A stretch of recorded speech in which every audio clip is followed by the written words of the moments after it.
First, SBI home loan. अगर आप SBI के थ्रू से होम लोन अप्लाई करते हो तो यहाँ पर आपको काफ़ी कम इंटरेस्ट रेट पर लोन मिल जाता है। दैट इज़ अराउंड 9.05% से लेकर के आप तो 11% तक जा सकता है। अगर एक वुमेन यहाँ पर अप्लाई करती है होम लोन के लिए तो वहाँ पर इन्हें 0.5% कम इंटरेस्ट पर मिलेगा। इसके अलावा यहाँ पर प्रोसेसिंग फ़ी भी इनका काफ़ी कम है, 0.35%, जो कि अप टू 10,000 रुपीज़ तक जा सकता है एंड मिनिमम 2,000 रुपीज़। टेन्योर की अगर बात करें तो आपको अप टू 30 ईयर्स तक का टेन्योर आपको मिल सकता है। और अगर आप प्री क्लोज करना चाहते हैं अपने लोन को तो यहाँ पर किसी टाइप का कोई भी फ़ी एक्स्ट्रा नहीं लगता है और ना ही पार्ट पेमेंट फ़ी आपको यहाँ पर लगता है। तो ये थी हमारी लिस्ट की पहली होम लोन बैंक जो कि एसबीआई है। इसके बाद दूसरे बैंक अकाउंट के पास जाने से पहले हम थोड़ा सा डिटेल में जान लेते हैं कुछ ऐसे बातें जो कि आपको होम लोन अप्लाई करने से पहले थोड़ी समझ लेनी चाहिए। अगर आप 30 लाख रुपए का एक होम लोन लेते हो फॉर नेक्स्ट 30 ईयर्स तो आप इस 30 लाख रुपए के लिए ओवरऑल 90 लाख रुपीज़ रिपे करते हो विद द इंटरेस्ट मिला जुला कर। बट एक हैक है जिसके थ्रू से आपका ये इंटरेस्ट या फिर टोटल जो रीपेमेंट टाइम है उसे आप कम कर सकते हैं और साथ ही साथ ये अमाउंट भी कम हो सकता है। सेकेंडली यहाँ पर दो प्रकार के इंटरेस्ट रेट होते हैं, एक होता है फ्लोटिंग इंटरेस्ट रेट और एक होता है fixed interest rate. Floating interest rate मतलब अगर आरबीआई रेपो रेट कम करती है तो आपके लोन का इंटरेस्ट रेट कम होता है। अगर रेपो रेट बढ़ता है तो आपके लोन का इंटरेस्ट रेट भी बढ़ सकता है। रेपो रेट जिसके बेसिस पर आपका इन्फ्लेशन और बाकी सारी चीज़ें कंट्रोल होती हैं और मेजरली बैंक्स आपको फ्लोटिंग इंटरेस्ट रेट पर ही लोन देती हैं क्योंकि आपके लिए काफ़ी बेनिफिशियल होता है और बहुत सारे लोग फ्लोटिंग इंटरेस्ट रेट ही प्रीफर करते हैं। फिक्स्ड इंटरेस्ट रेट पर लोन लेना फ़ायदेमंद हो सकता है अगर रेपो रेट बहुत ही कम हो तो, और अगर आपको पता है कि अब जो ये रेपो रेट है 4% या फिर 6% जो भी है इसके बाद सीधा ऊपर ही जाने वाला है। अगर आपको लगता है कि नहीं वो रिटर्न डाउनफॉल हो सकता है तो एक प्रकार से ये रिस्क हो सकता है फिक्स इंटरेस्ट रेट पर लोन लेना 30 लाख रुपए का।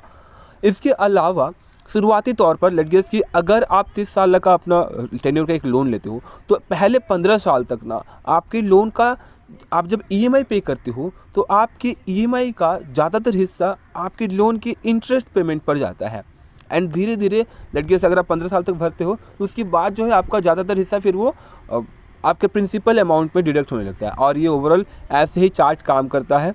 डोंट थिंक कि लोन होम लोन लेने पर आप फंस जाओगे या फिर आपके साथ स्कैम हो जाएगा, ऐसा कुछ नहीं होता है। यही एक सिस्टम है, इसी प्रकार से ये काम करता है। बट अगर आप चाहें तो कुछ पैसे एक्स्ट्रा पे करके आप इस इंटरेस्ट रेट को या फिर आपका जो लोन अमाउंट है और साथ ही साथ टेन्योर को कम भी कर सकते हैं। एज आई सेड कुछ बैंक्स आपको प्री क्लोजर की किसी भी कोई भी चार्जेस नहीं लेती है और ना ही प्री पेमेंट की कोई चार्जेस लेती है। प्री पेमेंट मतलब मान के चलते हैं कि आप साल के 12 ईएमआई भरते हो बट इस बीच आपका कभी बोनस आ गया या फिर साइड इनकम कहीं से कुछ एक्स्ट्रा हो गया तो उसे अगर आप मिला जुला कर रिपे करते हो ना आपका यहाँ पर प्री पेमेंट हो जाता है। और साथ ही साथ एक एक्स्ट्रा ईएमआई या फिर एक प्री पेमेंट करने का मेजर बेनिफिट ये भी होता है कि आपका वो एक्स्ट्रा अमाउंट डायरेक्टली आपके प्रिंसिपल अमाउंट से माइनस हो जाता है। और अगर आप नॉर्मली अगर ऐसे ईएमआई पे करते हैं एज आई सेड पहले 15 साल या फिर फर्स्ट हाफ में ज़्यादातर पैसा इंटरेस्ट हो जाता है। अगर आप इन एक्स्ट्रा एक ईएमआई या फिर एक्स्ट्रा कुछ अमाउंट आप एज ए आपके लोन का रिपे कर देते हो तो बहुत ही जल्द आप ओवरऑल 8 से 9 लाख रुपए अपने टोटल लोन पर आप सेव कर सकते हैं फ्रॉम द इंटरेस्ट। क्योंकि ओवरऑल अगर देखें तो पर मंथ अगर आप 4 से 5 हज़ार एक्स्ट्रा सेव करके एक एक्स्ट्रा ईएमआई पे करते हैं तो ओवरऑल आप 9 से 10 लाख रुपए ऑफ योर लोन सेव कर पा रहे हैं। थर्ड, ध्यान रखिएगा रेपो रेट के रिगार्डिंग अगर आप होम लोन लेते हो तो रेपो रेट के रिगार्डिंग अपडेट्स आप लेते रहें क्योंकि रेपो रेट अगर कम या फिर ज़्यादा होता है तो आपको प्रॉब्लम ना हो, आपकी EMI time by time same 25,000 rupees के आसपास हो। ये कंसीडर करते हुए बैंक्स ऑटोमेटिकली आपके लोन का टेन्योर भी बढ़ा देते हैं जो कि आपके लिए अगेन एक लॉस मेकिंग डिसीजन हो सकता है क्योंकि जैसे जैसे आपका टेन्योर बढ़ेगा आपका इंटरेस्ट पेमेंट भी बढ़ता जाएगा। एंड अगेन इसके लिए आपको एदर आप रिस्ट्रक्चर के लिए जा सकते हो, बैंक विजिट कर सकते हो after the repo rate updation के बाद। अदरवाइज रिसेंटली आरबीआई ने कुछ ऐसे स्ट्रिक्ट अपडेट्स लेकर आई हैं बैंक्स के लिए कि उनको अभी मैंडेटरी हो गया है होम लोन यूज़र्स या फिर जो भी होम लोन लिए हुए हैं उन्हें रेपो रेट के रिगार्डिंग अपडेट देना, उनका इंटरेस्ट रेट कितना बढ़ रहा है या फिर उनका जो टेन्योर है वो बढ़ाया जा रहा है या नहीं, ये अपडेट्स जो है एक यूज़र्स को दिए जाएंगे, कस्टमर को दिए जाएंगे जो कि पहले नहीं होता था।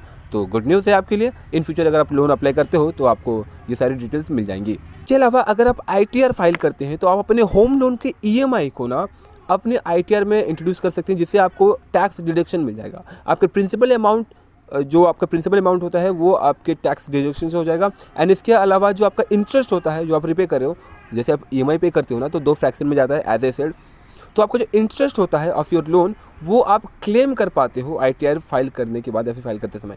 तो बहुत सारे बेनिफिट्स आपको मिल जाते हैं, इवन टैक्स के बेनिफिट्स मिल जा रहे हैं होम लोन के थ्रू से। बट कीप इन माइंड, जैसा कि मैंने आपको बताया, एक्स्ट्रा रीपेमेंट करने से आपका प्रिंसिपल अमाउंट कम हो जाता है और ये चीज़ आपको आपकी लोन टेन्योर के फर्स्ट हाफ में करने से ही मेजर बेनिफिट्स मिलता है। अगर आप सोचो कि नहीं मैं लास्ट में अपना ओवरऑल एक्स्ट्रा पेमेंट करूँगा, तो शायद आप कुछ खास इम्पैक्ट नहीं डाल पाओगे अपने लोन के रीपेमेंट्स में। सो ओवरऑल ये मेजर पॉइंट्स है जिनका आपको ध्यान रखना होता है होम लोन अप्लाई करते समय। हमारे लिस्ट का जो दूसरा ऑप्शन है वो है HDFC होम लोन।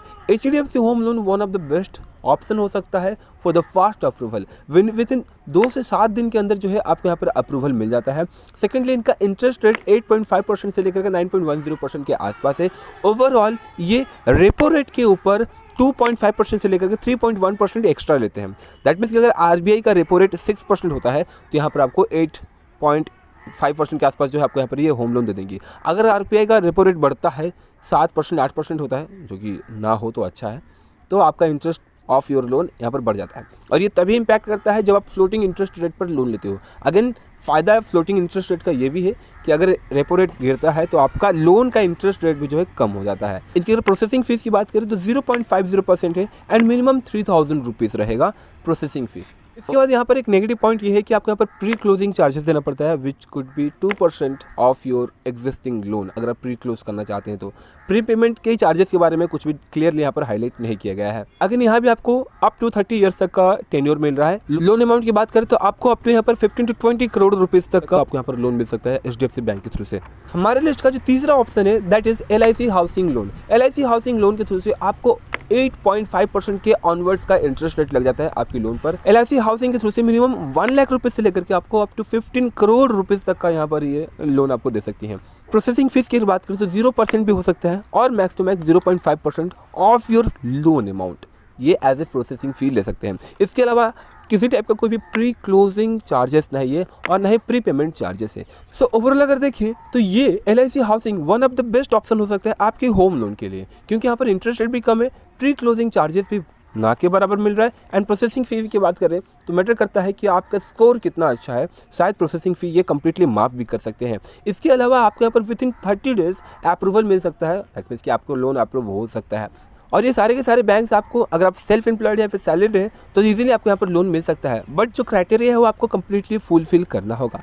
सेकेंडली, ये जो चार्जेस हैं लाइक लेट पेमेंट फ़ी हो गया, जी हाँ यहाँ पर आपको लेट पेमेंट फ़ी भी लग सकता है, लेट पेमेंट फ़ी हो गया या फिर प्रोसेसिंग फ़ी हो गया या फिर इंटरेस्ट रेट है, इन सारी चीज़ों को अगर हो सके तो आप निगोशिएट भी करवा सकते हैं एक अनदर बैंक का एग्जाम्पल दे करके कि वो बैंक जो है आपको इतने रेट पर या फिर इतने चार्जेस लगाती है, कृपया आप भी अगर ये चार्जेस कम कर दें तो I will go for with your bank और एक्सेट्रा। तो इस प्रकार से जो है आपको बैंक के थ्रू से भी होम लोन में निगोशिएशन करने का ऑप्शन मिलता है। सो दैट्स ऑल, ये थी हमारी वो बेस्ट ऑप्शंस जो कि आपको मे भी अच्छी लग सकती है, बट ध्यान रखिएगा कि फाइनेंशियल डिसीजंस ऑलवेज खुद से रिसर्च करके ही करनी चाहिए। आशा करता हूँ कि आपको ये वीडियोस यूजफुल इन्फॉर्मेटिव लगी होगी। किसी टाइप की कोई भी फीडबैक हो तो कमेंट बॉक्स में कमेंट जरूर करें। That's all, must go with your financial advisor suggestions. This video was completely an educational purposes video. मिलते हैं अगली वीडियो में। Signing off.